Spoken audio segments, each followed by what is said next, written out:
La meilleure chose que tu peux apprendre, c'est comment est vraie la parole de Dieu et comment Dieu t'aime. Dieu veut le meilleur pour toi. Il veut que tu vives vieille, 120 ans. Oh là là!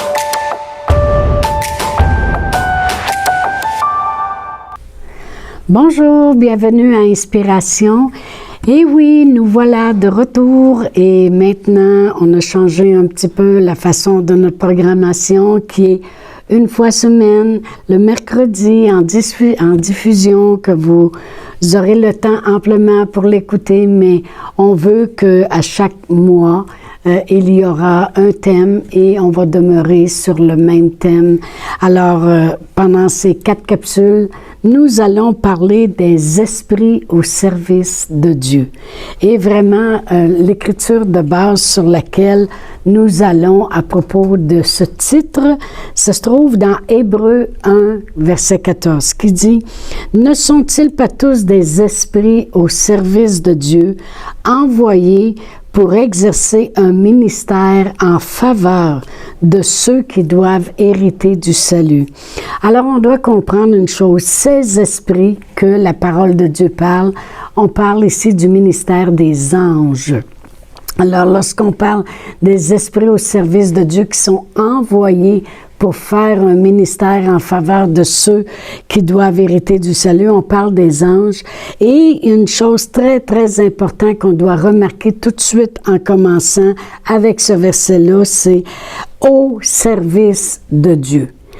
Les anges ne sont pas à notre service.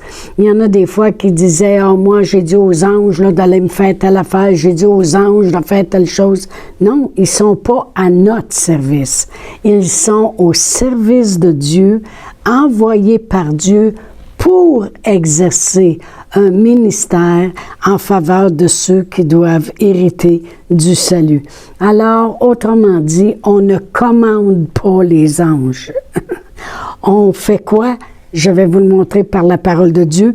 Lorsqu'on va au psaume 103 et je lis le verset 20, ça dit « Bénissez l'Éternel, vous ses anges, qui êtes puissants en force et qui exécutez ses ordres en obéissant à la voix de sa parole. » Alors, ça dit « Bénissez l'Éternel, vous ses anges, qui êtes puissants en force. » Les anges sont puissants.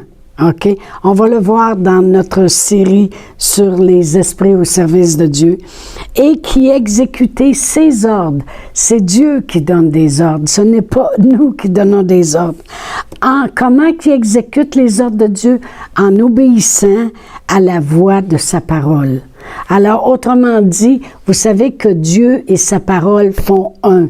Alors, les anges obéissent à la voix de la parole de Dieu, obéissent à Dieu. Lorsqu'on parle la parole de Dieu, on parle Dieu. Amen.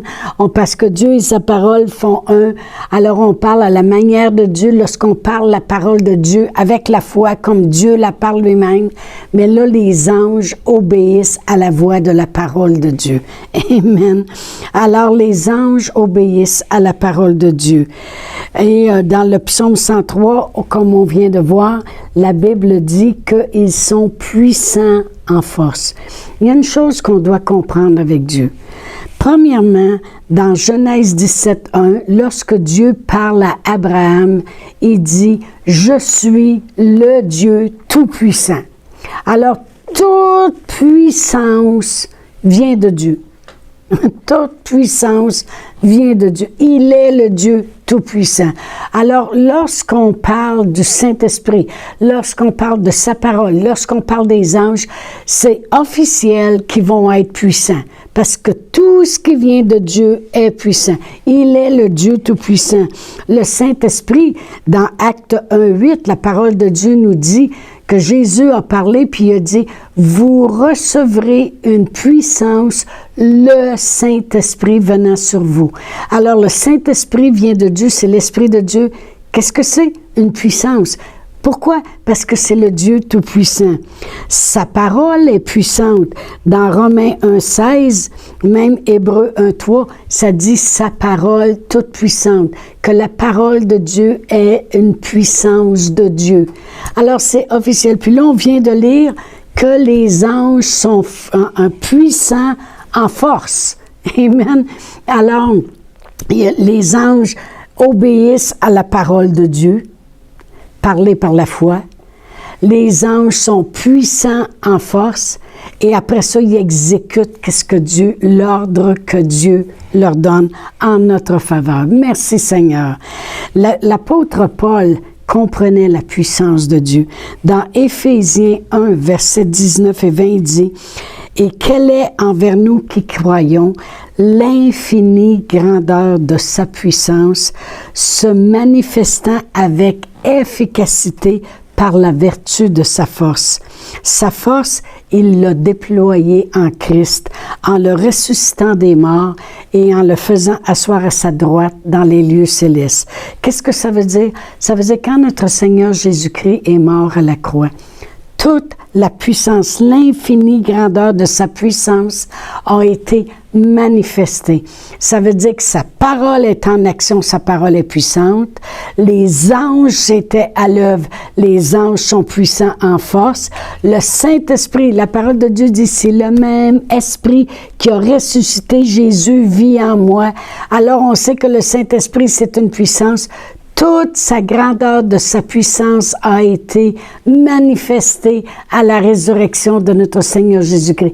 Même à sa naissance, la Sainte Vierge a demandé, « Mais comment cela se fera-t-il? Je ne connais point d'homme pour avoir un enfant. » Il dit, « Le Saint-Esprit viendra sur toi et te couvrira de son ombre. » Et ça, c'était assez puissant pour qu'elle soit capable de concevoir un enfant.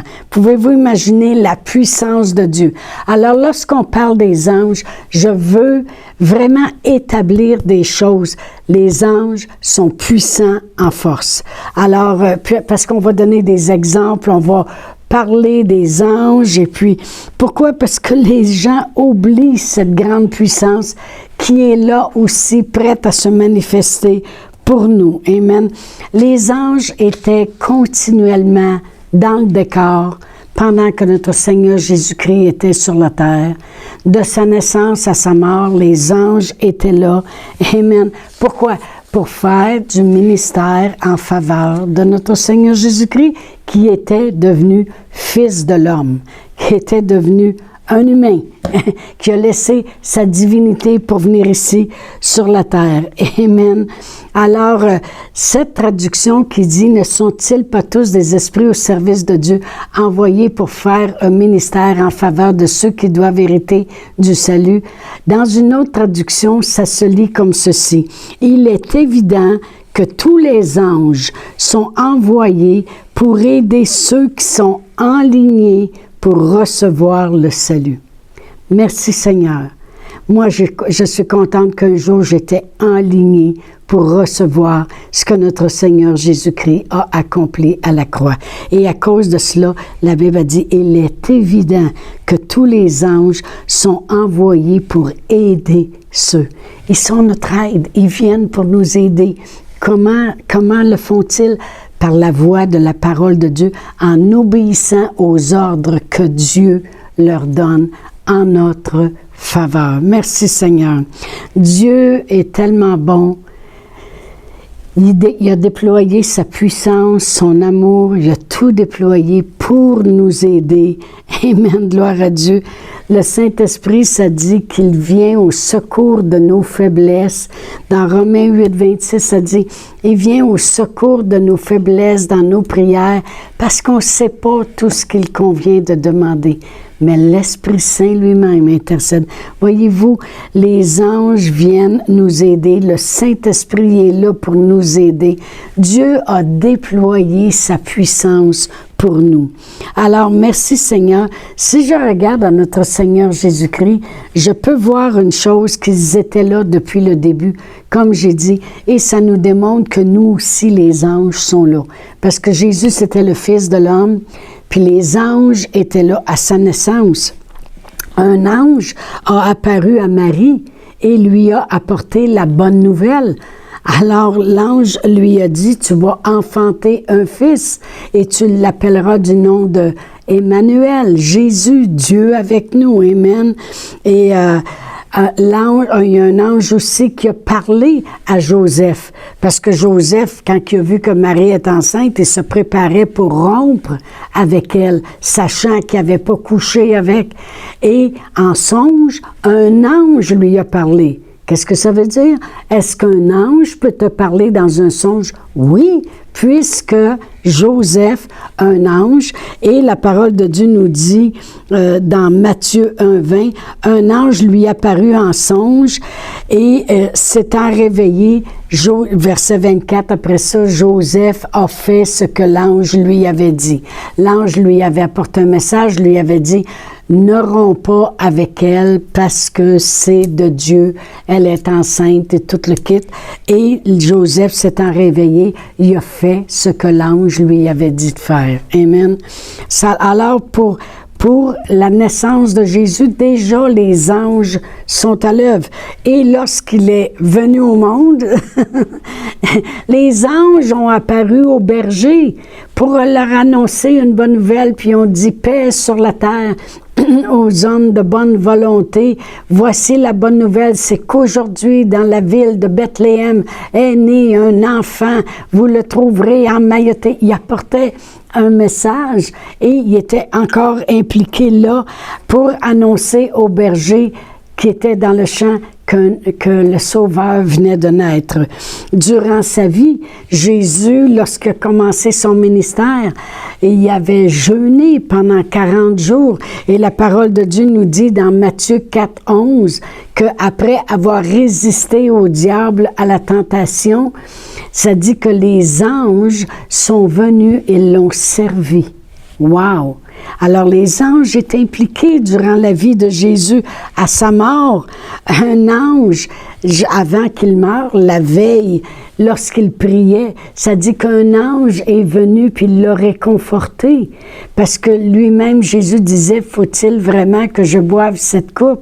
Alors, on voit que les anges étaient là à sa naissance, ils étaient là pour avertir les gens, ils étaient là lorsque Jésus est rentré dans le ministère.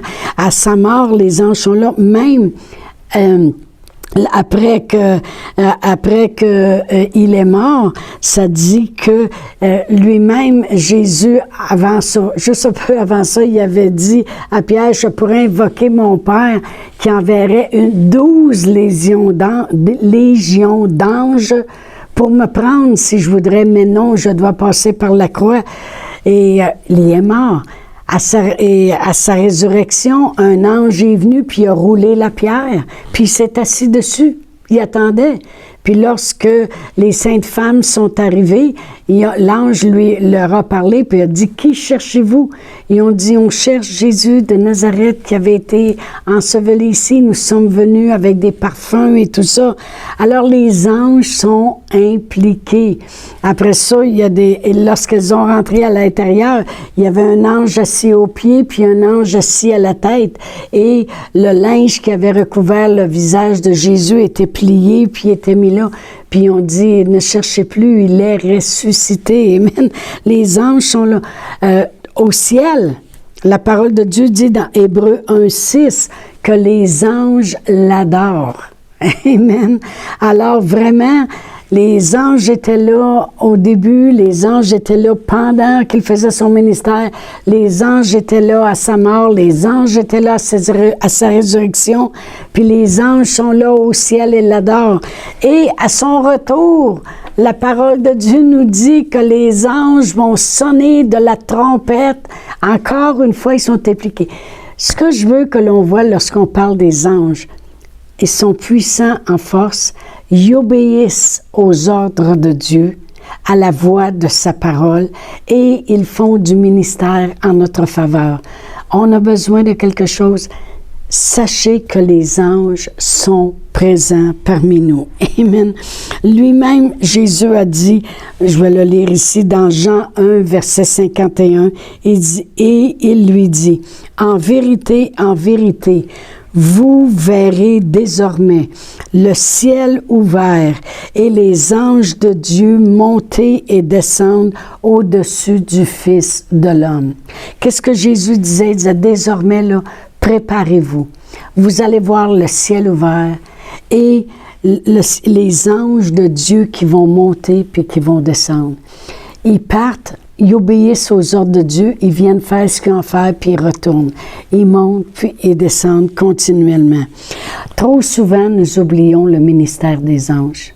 C'est très dommage, vraiment, parce que les gens, des fois, ils pensent « Ah, ça va mal, j'étais tout seul, il n'y a jamais rien de bon qui m'arrive. » Parlez la parole de Dieu, parce que les anges obéissent à la voix de la parole de Dieu.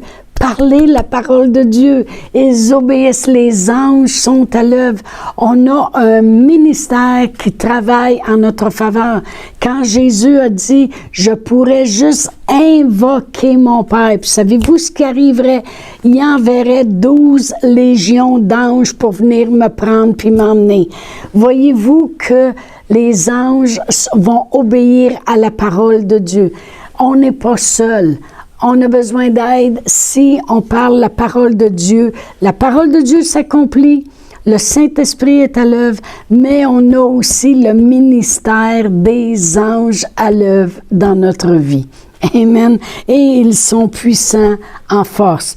Ne sont-ils pas tous des esprits au service de Dieu, mais envoyés pour faire un ministère en faveur de ceux qui doivent hériter du salut, ou on pourrait le dire, comme la traduction le dit, ceux qui sont enlignés pour le salut.